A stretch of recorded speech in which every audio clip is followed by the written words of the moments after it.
Hello everyone, welcome back to my channel. Guys, last video explanation का link मैंने description box में दे दिया है। आप में से जो भी उसे देखना चाहते हैं वहां जाकर देख सकते हैं। तो आइए आगे का एक्सप्लेनेशन शुरू करते हैं। लास्ट पार्ट में हमने देखा था कि लंजा और विंग एक दूसरे से अपना लव कन्फेशन करते हैं और अपने बेबी की आने की खबर से बहुत खुश होते हैं। साथ ही लंजा विंग को मार करके हमेशा के लिए उसे अपना बना लेता है। यहाँ अचानक एक प्यारी सी रोने की आवाज़ सुनकर विंग अपनी यादों को छोड़कर नींद से उठ जाता है, पर अभी भी उसके होंठों पर एक खुशी वाली स्माइल थी और हाथों में सफ़ेद क्लाउड रेसिस का रिबन बंधा हुआ था। विंग अपने साइड में देखता है, तब उसे एहसास होता है कि उसका प्यार, उसका लंजा अभी तक वापस नहीं लौटा था। तभी वो देखता है कि उसकी प्यारी सी बेबी गर्ल अपना हाथ बाहर निकालने की कोशिश कर रही है, जो उसकी बाहों में लेटी हुई थी। प्यार से विंग दोबारा अपनी बेबी गर्ल को अपनी बाहों में लपेट लेता है। हेलो एवरीवन, ये विंग है जिसकी शादी को अब 16 साल बीत चुके हैं, जो एक खूबसूरत ज़िंदगी शांति से अपने लंजा के साथ जी रहा है। वो ऑलरेडी 5 बच्चों के पेरेंट्स बन चुके हैं और अभी विंग अपने लंजा के ट्रिपलेट्स के साथ दोबारा प्रेग्नेंट है। वाह, कितनी पीसफुल लाइफ है ना। विंग इस समय अपनी बेबी गर्ल के साथ लेटे हुए पुरानी यादों को याद करते हुए सोचता है कि लंजा उसे कितना प्यार करता है और उसका एवरीडे का मतलब सच में एवरीडे है। उन दिनों सिवाय मेरे और लंजा के बाकी सबको पता था कि हम दोनों फेटेड पेयर हैं और वो सब बस सही समय का इंतज़ार कर रहे थे। और मास्टर लैन, जो मेरे लंजा के वन एंड ओनली अंकल हैं, वो तो हमेशा ही ये सोचते थे कि उनका वांग जी बहुत महान है और कोई भी उसकी बराबरी करने के लायक ही नहीं है। लेकिन उनका डरावना सपना तब सच हो गया था जब उन्होंने मुझे, वे वुशियान को, साक्षात गूसू लैंसेट में लेक्चर्स अटेंड करते हुए देखा था। वो खुद को और अपनी लाइफ को कोसने के सिवाय कुछ नहीं कर पाए थे। जब भी वो ये सोचते थे कि उनका प्रीशियस वांग जी मुझसे कैसे फेटेड हो सकता है और हम बचपन से ही फेटेड हैं। उनकी नज़र में मैं एक सबसे महान ट्रबल मेकर, नियमों को तोड़ने वाला, सबसे फ्लर्ट करने वाला इंसान था। और जब लंजा ने उनके सामने ये क्लियर किया कि हम दोनों ऑलरेडी एक दूसरे के हो चुके हैं और लंजा अपनी रिस्पॉन्सिबिलिटीज़ हर कीमत पर उठाएगा, मास्टर लैन पर तो मानो पहाड़ी गिर गया था। वो बहुत नाराज़ हुए थे कि उनका प्यारा वांग जी बिना किसी बड़ों की सहमति के ऐसा कैसे कर सकता है, और यही वो वजह थी उन्होंने लंजा को सज़ा दी थी।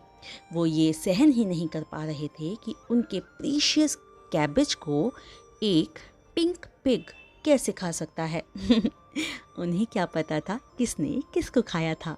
लेकिन हमारी मैरिज पूरे रिचुअल्स के साथ आराम से हो गई। हमने क्लाउड रिसिस में शादी के बाद 2 साल बिताए और आयुयान के हमारी ज़िंदगी में आने के बाद हम यहाँ इन पहाड़ों में आ रहने लगे, जो क्लाउड रिसिस से ज़्यादा दूर नहीं हैं, जिससे ज़रूरत पड़ने पर हम कुछ ही घंटों में गूसू लैंडसेट पहुँच सकते हैं। इन सालों में हम दोनों एक दूसरे से हर दिन और ज़्यादा प्यार करने लगे हैं। मेरी सांसें लंजा के बिना मानो चलती ही नहीं।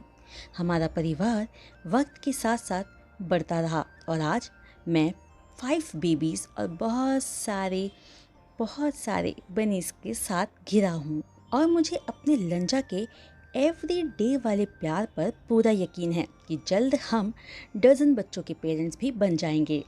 ये सब सोचते हुए विंग ब्लश कर रहा था और दिल खोल कर मुस्कुरा रहा था। विंग सोचता है, मुझे लंजा की बहुत याद आ रही है।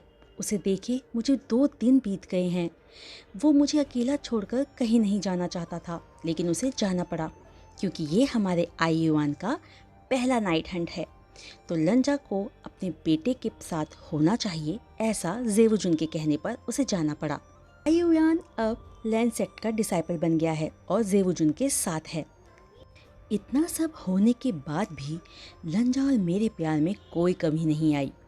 मैं तुम्हें बहुत मिस कर रहा हूँ लंजा। ये सोचते हुए विंग अपनी आंखें बंद कर लेता है कि तभी उसे अपने आसपास सैंडलवुड की खुशबू महसूस होती है और अगले ही पल उसे अपने होंठों पर लंजा के लिप्स महसूस होते हैं। वो अपनी नज़रें उठाकर देखता है तो लंजा उसे सॉफ्टली किस कर रहा था। उसका लंजा वापस आ गया था। 2 दिन विंग से दूर रहने के बाद अब लंजा विंग को टेस्ट करने से खुद को रोक नहीं पा रहा था और अपना किस डीप कर देता है। विंग के लिए लंजा की 2 पर्सनालिटीज थी। दिन के समय लंजा किसी एंजल से कम नहीं था, वहीं रात को वो एक पूरा डेविल था। जैसे ही विंग की बाहों में सो रही उसकी प्यारी सी बेबी गर्ल हिलने लगती है, लंजा अपना किस ब्रेक करता है। फिर विंग के और बाद में अपनी बेबी गर्ल के फोरहेड्स पर सॉफ्ट किस करता है। हम तुम्हारा बहुत समय से इंतजार कर रहे थे, विंग मुस्कुराते हुए कहता है। इस पर लंजा के चेहरे पर भी स्माइल आ जाती है और वो अपनी बेबी गर्ल को उठाकर कहता है, चलो विंग, इसे अंदर सुला देते हैं। अंदर जाते ही लंजा बेबी गर्ल को पालने में लिटा देता है। वहाँ उस कमरे में उनके 4 किड्स बहुत आराम से सो रहे थे और उनके बेड के नीचे उनके प्यारे बनीज भी। इतना खूबसूरत नज़ारा देखने के बाद लंजा विंग की तरफ मुड़ता है और कहता है, आई लव यू विंग। ये कहकर लंजा विंग को कमर से पकड़कर अपने बच्चों को निहारता है। मैं हमेशा हर पल तुम्हें मिस करता हूँ लंजा, विंग कहता है कि तभी उसे लंजा के फेरामोन्स फील होते हैं और वो घूर कर उसे देखता है। चलो अब हम चलते हैं। ये कहकर लंजा बेबीज के कमरे का दरवाज़ा बंद करके विंग को अपने साथ बाहर लेके आता है। लंजा, तुम क्या कर रहे हो? विंग थोड़ा घबरा कर पूछता है। कुछ नहीं, बस अब हमें सोना चाहिए, लंजा एक शरारती फेस के साथ कहता है और अपने कमरे में आ जाता है। ऑफ कोर्स विंग को साथ लेकर। सोना है? हाँ, तुम्हारा चेहरा मुझे सब बता रहा है, विंग भी नॉटी टोन में कहता है, क्योंकि उसे पता था ये रात उसके लिए बहुत लंबी होने वाली थी। वो आपस में इंटीमेट हो रहे थे कि तभी विंग लंजा को रोकते हुए कहता है, प्लीज़ लंजा रुको, मुझे तुमसे कुछ बात करनी है।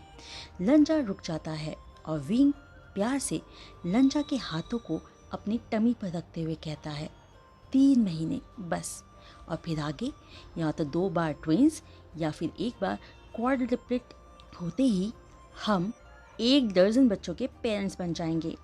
तुम्हारे इस प्यार के चलते देखो ना, इस बार मुझे गिफ्ट में ट्रिपलेट्स लिटिल लंजा मिले हैं। ये सब विंग लंजा को टीज करते हुए कहता है। इस पर लंजा बिना कुछ कहे विंग की शरारती बातें सुन रहा था और कहता है, I love you my wing. इसके बाद विंग की सिर्फ मॉन ही सुनाई दे रही थी, क्योंकि लंजा अपनी एक्टिविटी फिर से स्टार्ट कर चुका था। विंग चीखते हुए कहता है, लंजा तुम कभी भी हार नहीं मानोगे ना, है ना, चाहे कुछ भी हो जाए। लंजा विंग को स्मर्क करते हुए कहता है, विंग माय लव, तुम्हें पता है ना एवरीडे का मतलब एवरीडे होता है। वो दोनों एक ऐसे फेटेड पेयर हैं जिन्हें ऊपर वाले ने सारी खुशियों से भरा है। विंग और लंजा अपनी इस प्यारी सी दुनिया में बहुत खुश हैं, एक दूसरे के साथ हमेशा हमेशा के लिए। वॉन्गशन फेटेड फॉरएवर। तो गाइज, आज ये क्यूट सा फैन फिक्शन भी ख़त्म होता है।